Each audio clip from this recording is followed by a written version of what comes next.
Very disappointing loss yesterday for the Green Bay Packers in Week 4 against the Vikings. Now the Vikings are 4-0, top of the division. We have a lot of question marks for this Green Bay Packers football team, but nonetheless, we still have to check out the PFF grades, and I'm very interested to see who's at the top, who's at the bottom for both offense and defense, because usually it's kind of easy to predict. I don't know this week. So in today's video, brought to you by BetUS, more on that later, we're going to break down every single PFF grade on the Packers offense, defense, and what I'm doing new this year is I haven't looked at them at all yet. So we're going to be pretty much live reacting to it, but in video sense. So I'll be seeing them for the first time as we look at them on this video as well. Like I said, very interested to see some of these grades. I tried to jot down who I think will be the top 3 rated on offense and defense. On offense, I mean, I think the only one that's really obvious is Jaden Reed. Like, he should be at the very top. I also have Elton Jenkins. I saw a couple good snaps from him. Again, I'm not really watching him too much. But I feel like he wasn't someone I looked at a lot, which usually means they did well. And then I also have Dontavian Wicks, just because of 2 touchdowns, 78 yards, I believe he had. Yeah, he had some drops, but I feel like in terms of ball production, he was the next person after Reed, and a lot of that was in the second half. So great bounce back, great turnaround by Wicks in that second half. And then on defense, I have a Xavier McKinney, because this guy just continues to get interceptions. I put down Javon Bullard. I mean, I'm not exactly sure how he was in coverage, and that could lower his grade. But in terms of run defense, when he was near the line of scrimmage, I mean, this guy continued to make plays. And then I also have Keyshawn Nixon, simply because, he made that turnover, that nickel blitz strip sack. Of course, he did get beat by Justin Jefferson on that touchdown.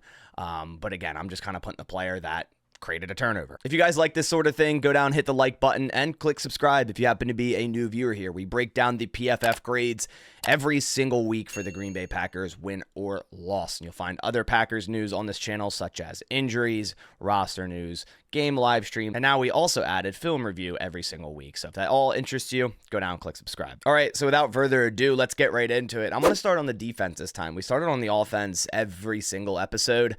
And the defense allowed 28 points in the first half, so I'm not expecting crazy great grades here, especially by the front 7. So let's get into it. Xavier McKinney at the top. Quay Walker near the top is actually a pleasant surprise. Evan Williams, 10 snaps, 81.0. I mean, how many times do we got to say, get this guy on the field? And that's why before this game, I was talking about the potential of Nixon on the outside and then allowing Javon Bullard down into the nickel. And what does that do? That brings on Evan Williams back at safety. I feel like this is such an easy idea right now. And I do like Keyshawn Nixon. I know he's been getting a lot of hate recently. Yes, he got beat on the 1 touchdown, but he continues to make plays in games. So you also kind of want him on the field as well. Hey, maybe even just put Javon Bullard in the box as your, safety / linebacker type of player that can cover as well. But Quay Walker, 68, Isaiah McDuffie, 60. Hey, these are both pleasant surprises. And, during this game, I was looking at the linebackers, and I thought they weren't doing a great job. And again, this doesn't mean they 100% were, just like when the bad grades don't mean they were 100% bad. But it's nice to see both of these guys up here. Usually it's the opposite way. They're at the very bottom. Same with Kenny Clark, a 66.0.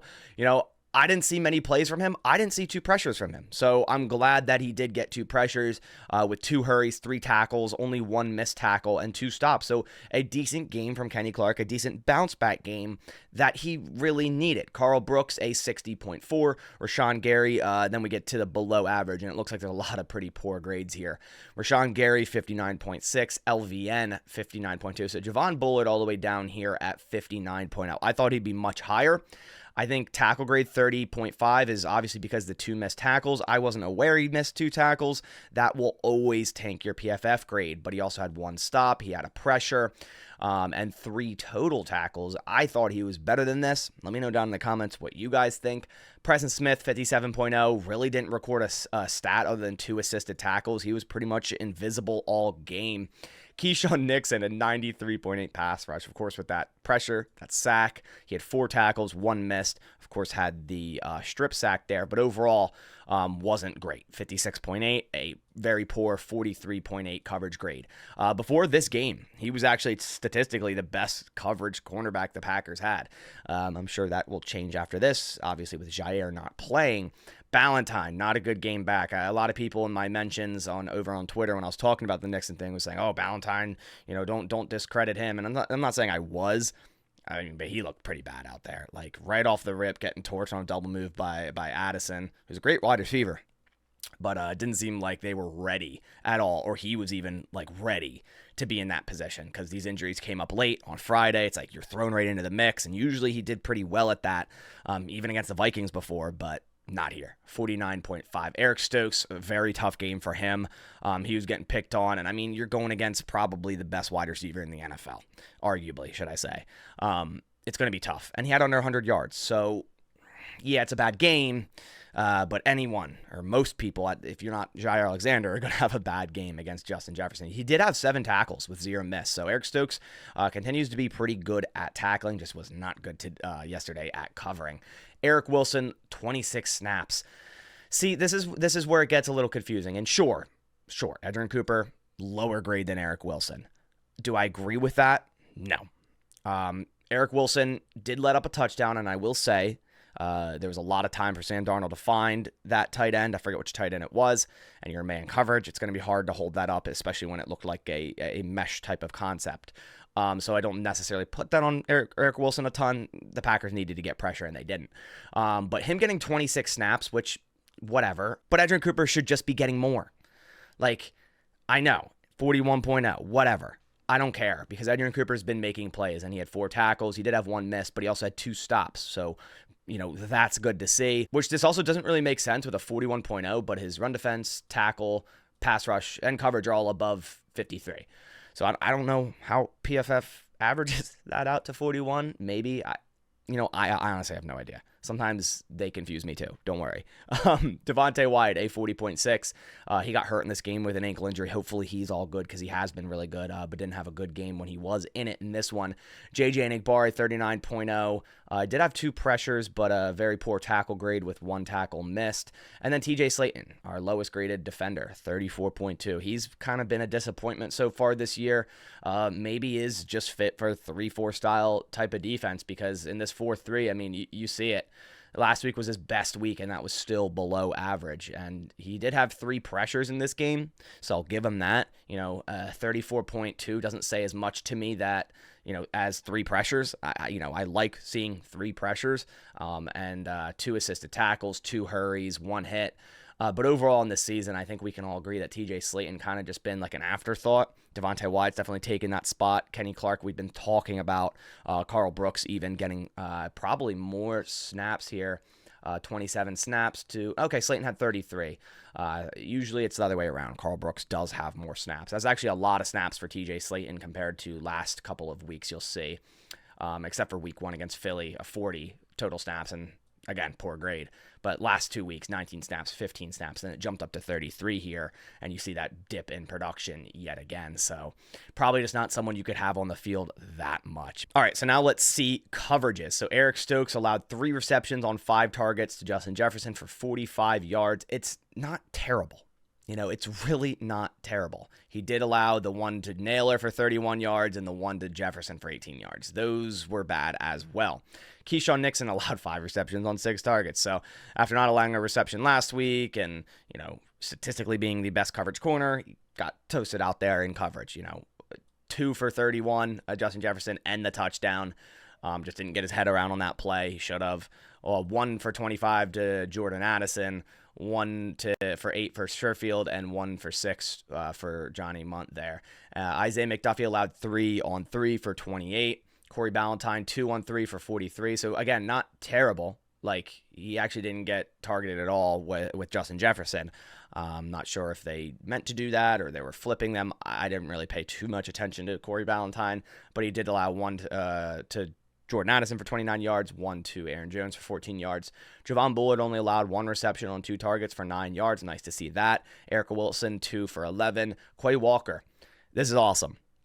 And maybe they just, kind of schemed it this way where he's not in coverage as much over the middle, or the Vikings just simply didn't go over the middle to their non-existent, I guess, tight ends. They didn't have Hawkinson, right? 1 reception for 8 yards to Aaron Jones. I think that was that one flat route. I think the Packers were in cover 3, and I remember watching and going, why did Quay Walker not go to that flat? Like, he was just kind of standing there. And that's probably the bias that I saw that play, and I'm like, oh, Quay Walker, again, just, getting burnt in coverage. But the stats show that he really wasn't. So that's a pleasant surprise. I want to see that. I definitely do. Do not want to see Quay Walker fail. I want to see him succeed.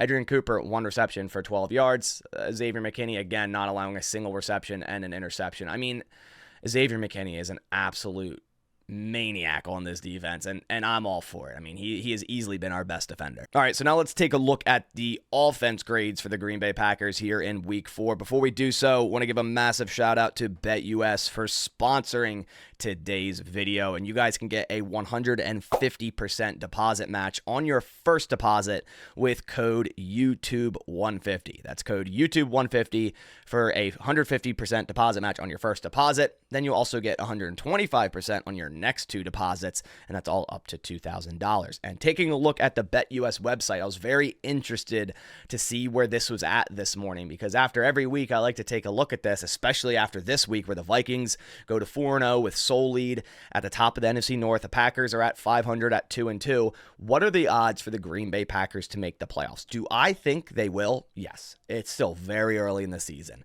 We were in a worse place later in the season last year, and look what happened.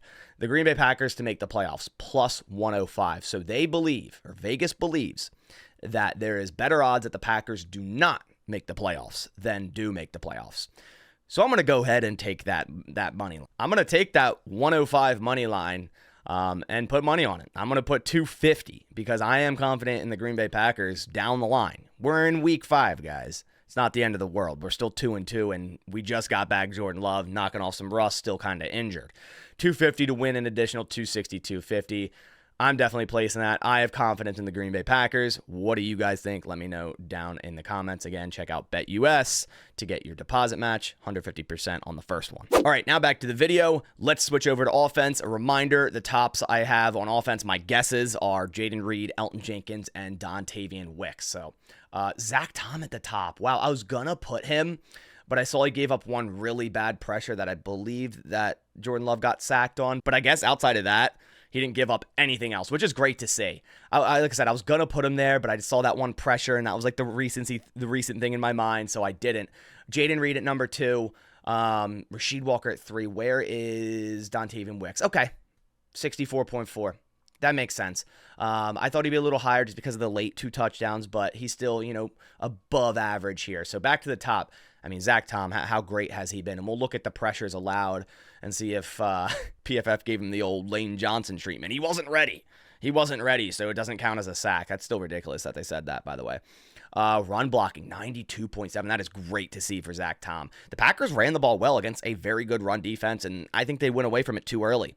Down 14-0 in the first quarter, I get it. You're like, oh, wow, this is getting out of hand quick. We got to pass the ball. We got to get back into this game.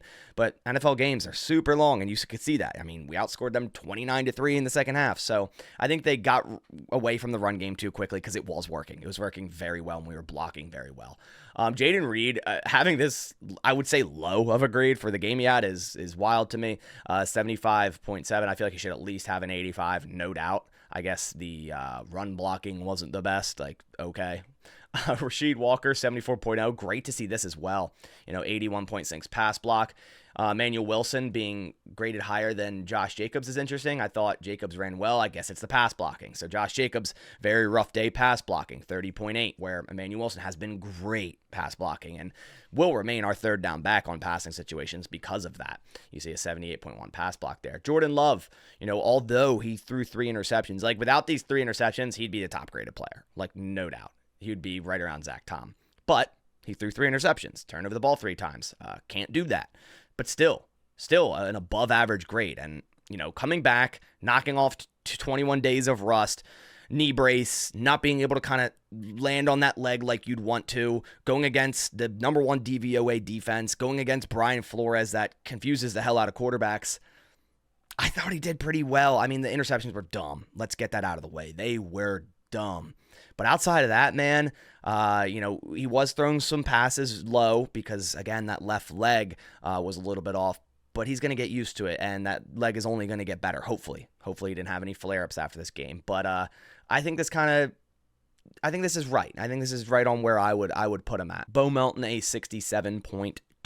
Made a couple nice plays. Sean Ryan, thought he'd be a little bit higher in the run blocking regard. I saw a couple plays where he's a pulling guard and saw some nice blocks, but again, the Packers went away from it, so we didn't see it much more after that. 77.9 pass blocking. Tay Wick, 64.4. Myers, 63.8. Nice to see him finally above average here. Jacobs, we talked about.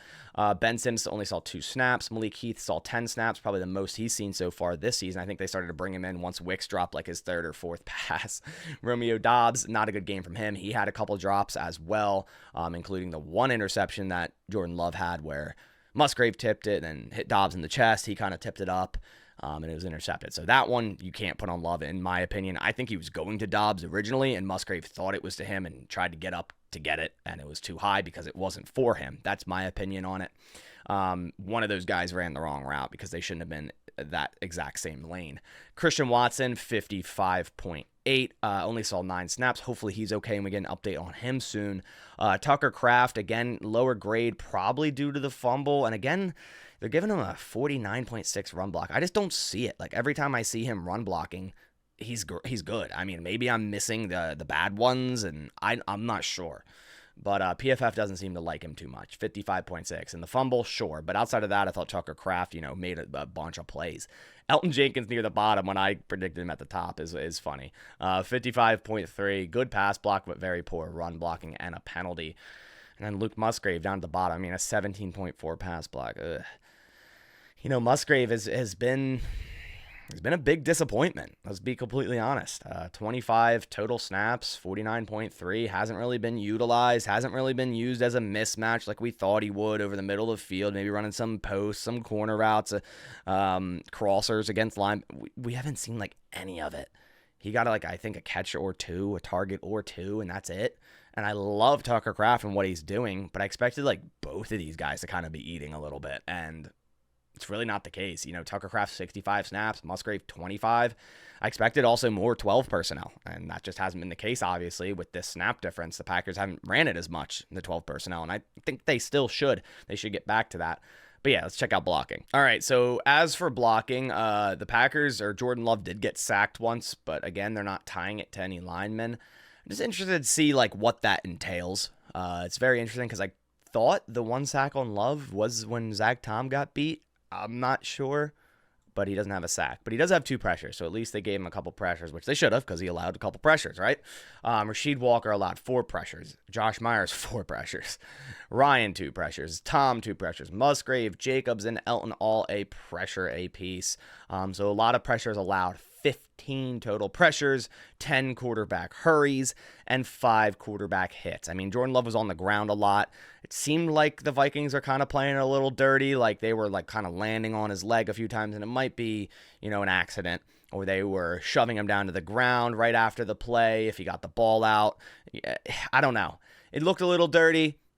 You guys tell me what you think, especially for a guy coming back from a knee injury, but that is, his decision. He's got to play football, and football is a physical sport. So I'm not saying it's terrible. I'm just saying it looked a little off to me in terms of what the Vikings were doing and, extracurricular after the play, it seemed like, but not sure. But nonetheless, the Packers allowed too many pressures in this game. So those are all the PFF grades from here in week 4. We go to LA to take on the Rams next week. Hopefully we can, turn this thing around and get a nice needed win in week 5 and hopefully have a more efficient game from Jordan Love. The 2 games we've seen both include interceptions.